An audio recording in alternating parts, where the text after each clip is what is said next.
Hello friends, Divyanshu once again. हम आज अपनी डॉक्यूमेंटेशन सीरीज का लास्ट पार्ट कंप्लीट करेंगे, transportation of goods without issue of invoice. हम गुड्स को अपनी फैक्ट्री से या अपने स्टोर से ट्रांसफ़र कर सकते हैं विदाउट रेजिंग एन इनवॉइस, लेकिन वो कुछ केसेस ही हैं जिसमें हम ऐसा कर सकते हैं। वो कौन से केस होंगे हम वो कंप्लीट करेंगे। इसमें इनवॉइस की जगह फिर क्या डॉक्यूमेंट इशू होगा, वो डिलीवरी चालान इशू होगा। हम डिलीवरी चालान इशू करेंगे इनवॉइस की जगह पर। उसमें 9 कंपलसरी डिटेल्स हमें फीड करनी होती हैं एज पर रूल्स, वो हम कवर करेंगे। ये ट्रिप्लिकेट फॉर्म में होगा। ओरिजिनल किसके पास जाएगा? कंसाइनी के पास। डुप्लीकेट किसके पास रहेगा? ट्रांसपोर्टर के पास। एंड ट्रिप्लिकेट कॉपी होगी कंसाइनर के पास। और ये जब भी हम इशू करेंगे, जब भी मटेरियल रिलीज करेंगे, तो ई वे बिल में डिक्लेयर भी करेंगे।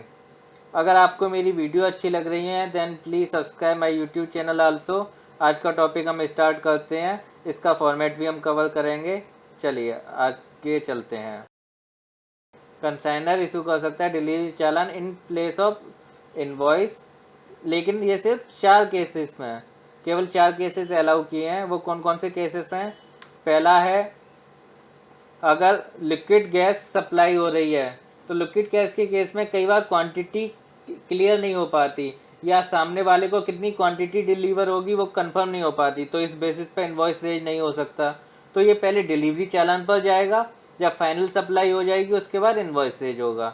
तो पहला एक्सेप्शन है जहाँ पर डिलीवरी चालान यूज हो सकता है इनवॉइस की जगह पर, वो है supply of liquid gas where the quantity at the time of removal from the place of business of the supplier is not known। Quantity नहीं पता, सप्लाई करनी है लिक्विड गैस की, तो इस केस में अलाउड है।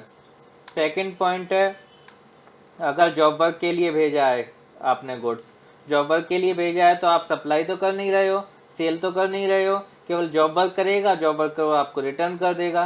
तो इस केस में भी आप डिलीवरी चालान पर मटेरियल इशू कर सकते हो। थर्ड पॉइंट है, transportation of goods for reasons other than by way of supply. मतलब आप सप्लाई नहीं कर रहे हैं लेकिन और किसी केस में ट्रांसपोर्ट कर रहे हैं। ये क्या चीज़ हुई, इसका एग्जाम्पल से समझते हैं।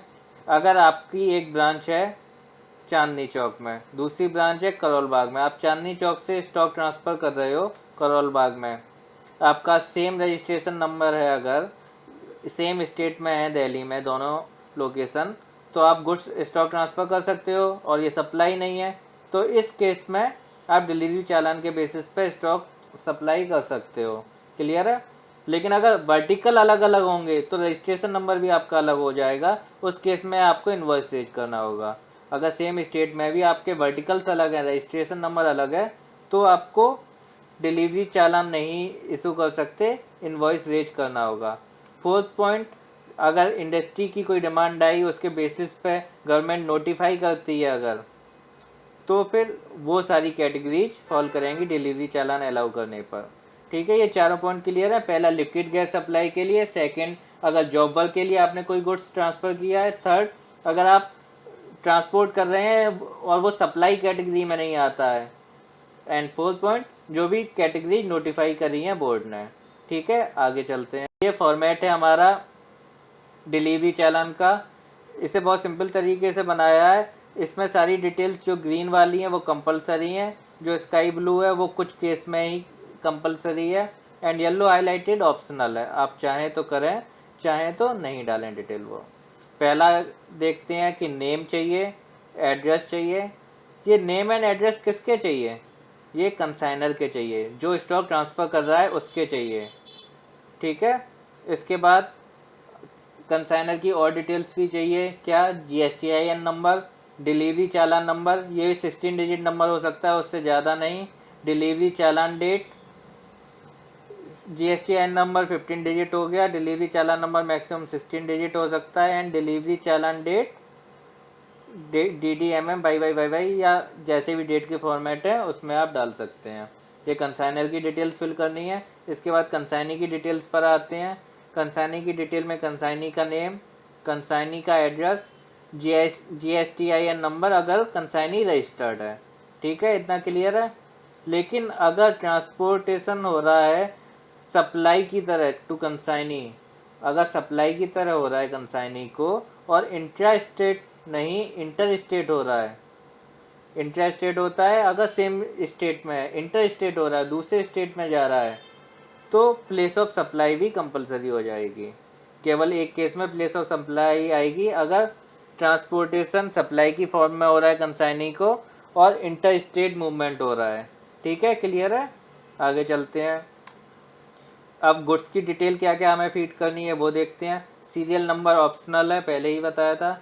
मटेरियल डिस्क्रिप्शन देना है, HSN कोड देना है, क्वांटिटी देनी है। लेकिन अभी तो हमने लिक्विड गैस के बारे में क्या बात की थी कि क्वांटिटी हमें फाइनल नहीं होगी, तो उस केस में आप प्रोविजनल क्वांटिटी डाल सकते हैं। टैक्सेबल वैल्यू इसके बाद डालेंगे। CGST रेट क्या एप्लीकेबल है, अमाउंट कितना बनेगा। SGST रेट कितना एप्लीकेबल है, SGST अमाउंट कितना बनेगा। या UTGST के लिए भी सिमिलर क्लॉज है। IGST का रेट कितना है, अमाउंट कितना बनेगा। सेस का रेट कितना है, अमाउंट कितना बनेगा। आगे आप टोटल का एक कॉलम भी दे सकते हैं, टोटल वैल्यू का।